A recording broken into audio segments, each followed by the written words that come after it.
नमस्कार स्टूडेंट्स, आप सभी का स्वागत है एक बार फिर से मेरे आज के इस नए वीडियो में। जो विद्यार्थी अभी व्याख्याता भर्ती परीक्षा 2024 के लिए तैयारी शुरू कर चुके हैं, क्योंकि भर्ती आवश्यक रूप से दिख रहा है कि आएगी, बहुत सारी सीटें खाली चल रही है, नई सरकार बनी है, उसने विभाग को कह भी दिया है कि 100 दिन के अंदर जो भी है वो अभ्यर्थना है वो आरपीएससी को भेजे। तो उम्मीद करता हूँ कि बहुत जल्दी भर्ती आएगी और आप सभी तैयारी में जुट गए होंगे। तो जो विद्यार्थी कला वर्ग के विषयों से संबंधित है या साहित्य, हिंदी और अंग्रेजी साहित्य के विषय से संबंधित है, उनको जो प्रथम पेपर है उसके अंदर गणित के अंदर और कुछ और जैसे स्टैटिस्टिक्स के अंदर जो समस्याएं आएगी उनको लेकर मैं लगातार अपने यूट्यूब चैनल पर वीडियो डालता रहूँगा। तो आइए शुरू करते हैं इस कड़ी में। आज पहला वीडियो जो मैं डाल रहा हूँ वो संख्या पत्ती या नंबर सिस्टम पे है। गणित से आपको मैंने बताया था अपने पिछले जो रणनीति वाला वीडियो था उसमें कि 4 प्रश्न लगभग आते हैं पीछे का, अगर हम इतिहास देखें तो। आइए शुरू करते हैं संख्या पत्ती। इसमें मैं आपको कुछ ऐसी ट्रिक्स बताऊंगा कि आपके जो प्रश्न उसमें बिल्कुल ऊपर से जो प्रश्न आते हैं वो बिल्कुल सही होंगे, इसलिए पूरे वीडियो को आप बहुत ध्यान से देखिएगा। और कुछ विद्यार्थी बिल्कुल छोड़ देते हैं गणित को, तो उनके लिए तो ये वीडियो बहुत इंपॉर्टेंट होने वाली है, क्योंकि गणित के अंदर बहुत से ऐसे प्रश्न आने वाले हैं या आते रहे हैं जो बहुत आसान होते हैं, लेकिन हम उनको बिल्कुल छोड़ के चले जाते हैं। ऊपर के प्रश्न होते हैं बिल्कुल सामान्य से, अगर आप उनका रट्टा भी मार के जाओगे तो वो प्रश्न आपके सही हो जाएंगे और परीक्षा में आते भी हैं ऐसे प्रश्न। तो आइए शुरू करते हैं प्राकृत संख्याओं से। Number system. नंबर सिस्टम के अंदर क्या होता है, कुछ तो सॉल्यूशन वाले प्रश्न आते हैं जिनको सोल्व करना होता है, उनमें थोड़ा टाइम ज़्यादा लगता है। और कुछ प्रश्न ऐसे आते हैं जो बिल्कुल ऊपर से होते हैं, जैसे मान लो नंबर सिस्टम में सामान्य अगर प्रश्न आता है तो निम्न में से कौन सी संख्या पूर्णांक संख्या नहीं है, ऐसा प्रश्न आ जाता है। या ऐसा प्रश्न आ जाता है कि बताइए निम्न में से कौन सी संख्या प्राकृत नहीं है। तो आपको ये सामान्य जानकारी होगी तो ऐसे आसान प्रश्न आप नहीं छोड़ोगे और पूरे नंबर उसमें प्राप्त करोगे। तो शुरू करते हैं प्राकृत संख्याओं से। प्राकृत संख्याएं कौन सी संख्याएं हैं? प्राकृत संख्याएं 1 से लेकर स्टार्ट होकर ये अनंत तक चलने वाली प्राकृत संख्याएं कहलाती है। तो 0 एक प्राकृत संख्या नहीं है। यहाँ इंपॉर्टेंट बात यही है कि 0 है वो एक प्राकृत संख्या नहीं है, प्राकृत संख्या नहीं है। तो यहाँ क्या क्या प्रश्न बनते हैं प्राकृत संख्याओं में? अगर आसान प्रश्न की बात करें, अगर आता है तो कौन कौन से प्रश्न यहाँ पे बनते हैं वो हमें ध्यान देना होगा। पहला प्रश्न तो यही है कि ऑप्शन आ जाएगा निम्न में से प्राकृत संख्या नहीं है, उसमें 0 को डाल देंगे तो ये श्योर है कि ये प्राकृत संख्या नहीं है।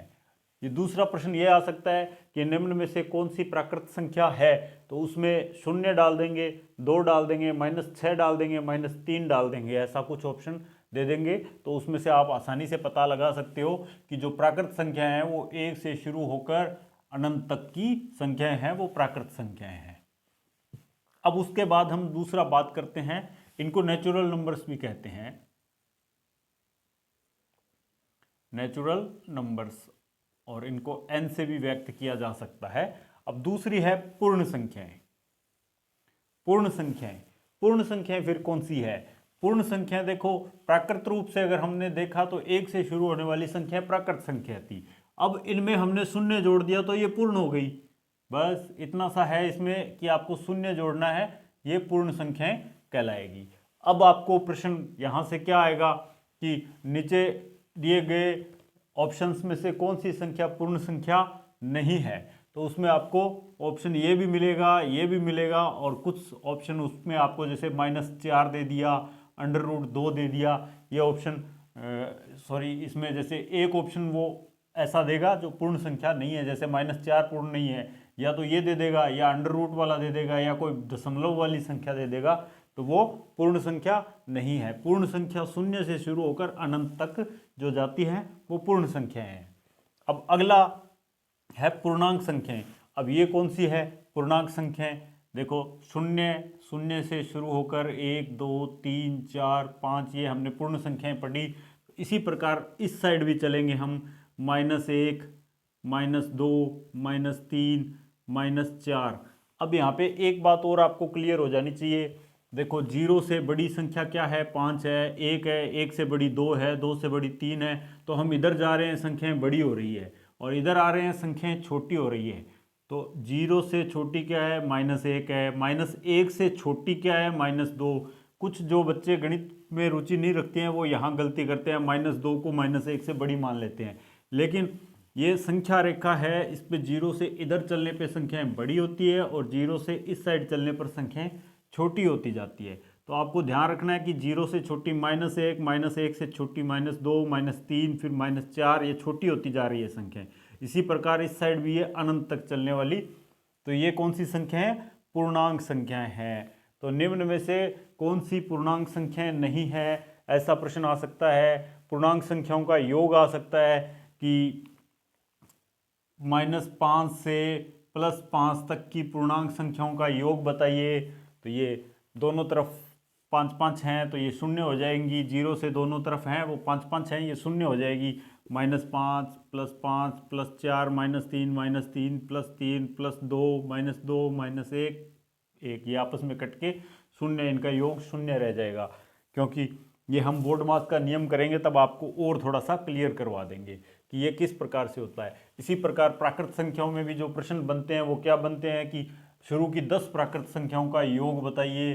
तो एक बार तो आपको बिना सूत्र के पहले आपको पता होना चाहिए कि प्राकृत संख्या कौन सा है, तो आप बिना सूत्र के भी ये सवाल कर सकते हो। जैसे 1 से 10 तक की प्राकृत संख्याएं कौन सी है, या इसमें 1 से 10 लिखा हुआ नहीं आके सीधा आ जाता है कि शुरू की 10 पूर्ण संख्याओं का, शुरू की 10 पूर्ण संख्याओं का योग लिखिए। तो आपको अगर पता ही नहीं होगा कि पूर्ण संख्याएं कौन सी है, आप प्राकृत संख्याओं को पूर्ण संख्या मान लोगे तो आप 1 से 10 तक का योग कर लोगे, तो आपका उत्तर गलत हो जाएगा। लेकिन अब आपको पता है कि पूर्ण संख्याएं वो शून्य से शुरू होती है, तो शून्य से लेकर ये 9 तक है, 6 7 8 9 तक अगर हम करेंगे तो ये 10 हो जाएगी, 10 पूर्ण संख्या हो जाएगी। 1 2 3 4 5 6 7 8 9 10, तो शुरू की 10 पूर्ण संख्याओं का योग है वो 9 तक ही आपको ज्ञात करना है, आप 10 तक नहीं करोगे। अगर प्राकृत का पूछता है तो आप 10 तक करोगे। तो इस प्रकार ये छोटी छोटी बातें हैं, इनसे आप अगर एक बार ध्यान से इसको देख के जाओगे तो ऐसे छोटे सवाल आपके गलत नहीं होंगे। अब है सम संख्याएं। तो सम संख्याएं कौन सी है, वो सभी संख्याएं जो 2 से विभाजित होती है, जैसे 2 4 6 8 10 12 14 16, ये सब जो 2 से विभाजित होती है वो सभी सम संख्याएं। और इसी प्रकार विषम संख्याएं, 1 जो 2 से विभाजित नहीं होती है वो विषम संख्याएं हैं, 5 7 9 11 13 15 17, ये सब विषम संख्याएं हैं। तो यहाँ क्या प्रश्न आते हैं, प्रारंभिक 5 सम संख्याओं का योग बताइए, प्रारंभिक 3 विषम संख्याओं का योग बताइए, या आपसे पूछ लेंगे कि 7 से लेकर 19 के बीच में कितनी विषम संख्याएं हैं, 7 से लेकर 19 के बीच में कितनी विषम संख्याएं हैं, तो आप आराम से इसको बता सकते हो। इस प्रकार के आसान प्रश्न भी आरपीएससी पूछ लेती है, क्योंकि पेपर का जो पैटर्न होता है उसमें लगभग 15-20% क्वेश्चन आसान होते हैं, बहुत आसान होते हैं, आसान भी नहीं बहुत आसान होते हैं, जो बिल्कुल ऊपर से पूछे जाते हैं। अगर आपका वो भी गलत हो गया तो मैंने आपको पहले भी बताया था कि लगभग 70-80-85% तक लोग आपसे आगे निकल जाएंगे, इसलिए आसान प्रश्न को गलत नहीं होने देना है। तो आज हम इसमें इतना ही करेंगे, संख्या पद्धति है, इसको थोड़ा थोड़ा करके अगर हम समझेंगे तो आसानी से समझ आ जाएगा। अब आपके पास जो भी पुस्तक है उसमें से आपको ऑब्जेक्टिव टाइप क्वेश्चंस निकालने हैं। जो मैंने ये संख्याओं से संबंधित आपको कुछ थोड़े बहुत प्रश्न बताए हैं, इनका कोशिश करना है, अभ्यास कीजिए। आप गणित में जितना ज़्यादा अभ्यास करेंगे उतने ज़्यादा नंबर आने की संभावना रहेगी। एक बात आपको क्लियर कर दूं कि 40% नंबर लेना दोनों पेपर्स में अनिवार्य किया है आरपीएससी ने, वो नियम बहुत अच्छा है। उससे क्या होगा, आप अगर 40% से ऊपर निकल जाते हो तो आपकी संभावना बढ़ जाती है सिलेक्शन की, क्योंकि बहुत से ऐसे विद्यार्थी हैं जो केवल तैयारी नहीं करते हैं, अप्लाई कर देते हैं, वो इस दायरे को पार नहीं कर पाते हैं। इसलिए कंपटीशन मैं मानता हूँ कम हो गया है, कंपटीशन कम हो गया है। और मान लो जैसे हिंदी की बात करें, हिंदी का एक विद्यार्थी है, वो सेकंड पेपर के लिए तैयारी कर रहा है, सेकंड ये हिंदी के लिए, हिंदी व्याख्याता के लिए तैयारी कर रहा है, तो हिंदी उसकी बहुत ही अच्छी है, आप उसको नहीं पकड़ पा सकते क्योंकि उसने पीएचडी तक कर रखी है हिंदी में, लेकिन दूसरे विषयों पर उसकी पकड़ नहीं है। तो फर्स्ट पेपर जैसे मैंने बताया उसमें हिंदी का केवल 4 या 5 नंबर का आना है, तो वो बहुत पिछड़ जाएगा। उसको बाकी सब्जेक्ट बिल्कुल नहीं आते हैं और वो तैयारी भी नहीं कर पा रहा है उनकी ढंग से, तो आप उसको फर्स्ट पेपर में बहुत पीछे छोड़ सकते हैं। तो इसलिए फर्स्ट पेपर की रणनीति बनाकर अगर आप ढंग से तैयारी करोगे तो आपका सिलेक्शन श्योर हो जाएगा। 40% मैंने अभी बताया कि आपके प्रश्न इसमें नंबर प्राप्त करने अनिवार्य हैं, तो इन 40% में सबसे ज़्यादा योगदान आपको गणित दे सकता है। अगर आप थोड़ी सी इसमें ज़्यादा मेहनत कर लोगे तो इसमें सारे आप जो 12 प्रश्न आते हैं मैथ, रीजनिंग और स्टेटिस्टिक्स के, ये 12 में से 12 सही होने की संभावना रहती है।